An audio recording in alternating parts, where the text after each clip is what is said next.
Everyone is concerned about themselves and how the law will affect them, their business, their profession. The problem is not how it will affect any part of our economy as much as how the law affects all Americans. I'll mention two.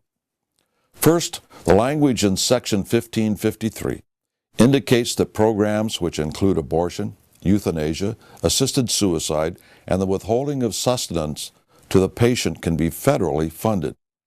It is true that President Obama signed an executive order stating that abortion will not be funded, but he did not mention euthanasia or assisted suicide. And the executive order does not stop the funding of medical facilities or personnel that provide abortion, only the procedure. If a medical facility performs abortions, but also provides other medical or health programs, these may be funded, which in turn help fund everything done at the facility, including abortions. So stating that the law does not fund abortions is a half-truth, and euthanasia will be funded if the language of the law is any indication. Today, several modern European countries that have government health care use euthanasia, such as the Netherlands, Belgium, and Germany. We simply cannot allow the government to support euthanasia or any other life-threatening procedure. Government cannot be allowed to decide when people live or die except for capital crime.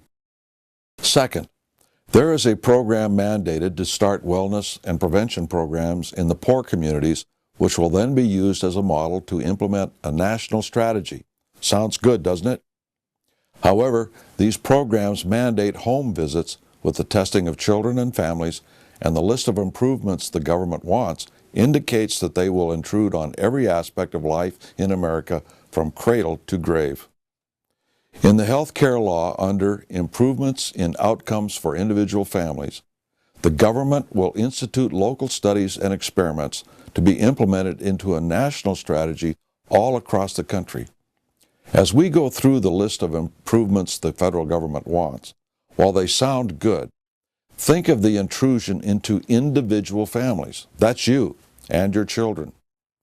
The improvements listed are prenatal, maternal, and newborn health, child health and development, child cognitive, language, socio-emotional, and physical development, parenting skills, school readiness, child academic achievement, reduction in crime, reduction in domestic violence, improvements in family economic self-sufficiency, stress, both in the family and on the job, and more.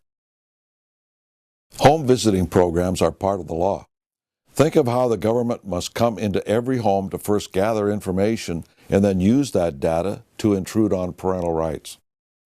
The idea of school readiness and academic achievement provides the excuse for government agents to nullify parental prerogatives for private and homeschooling.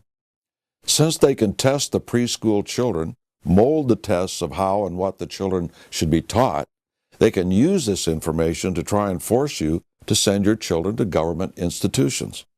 Government has never been a friend of the homeschooling movement.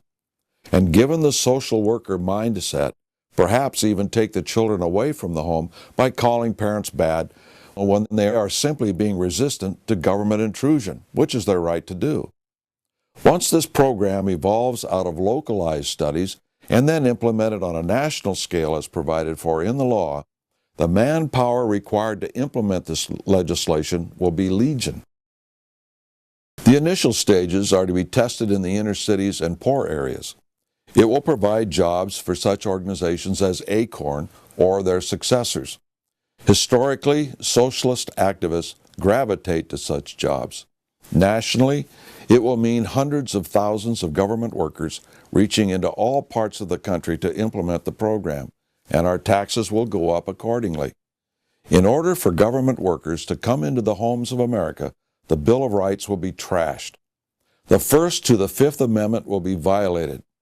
Since the workers will have the ability to recommend that family or child welfare services look at how you treat your children, and the possible ramifications of such a report, most people will be compliant, allowing in the workers and answering their questions.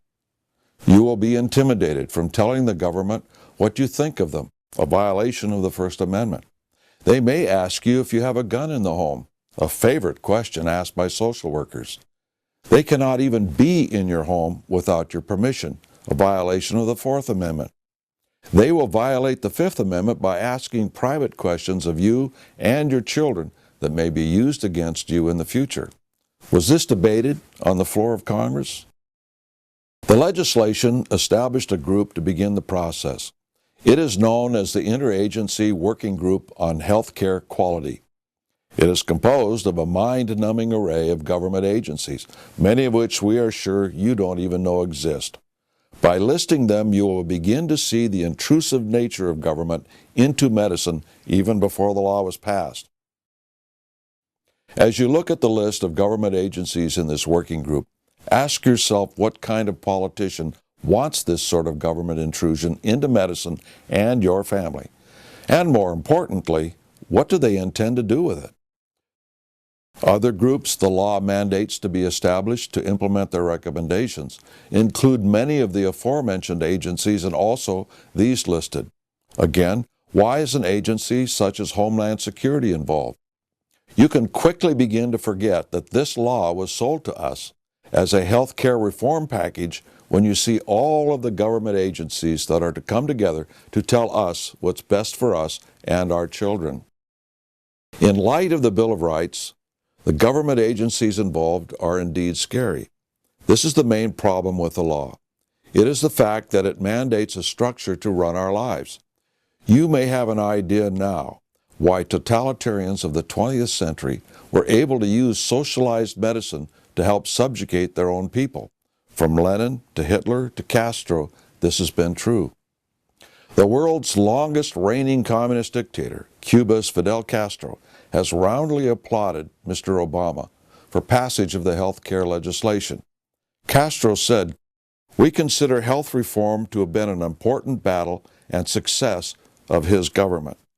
For students of history, this praise should come as no surprise, because the man most responsible for modern communism, besides Karl Marx, Russian tyrant Vladimir Lenin, has been widely quoted as saying, "Socialized medicine is the keystone in the arch of the socialist state."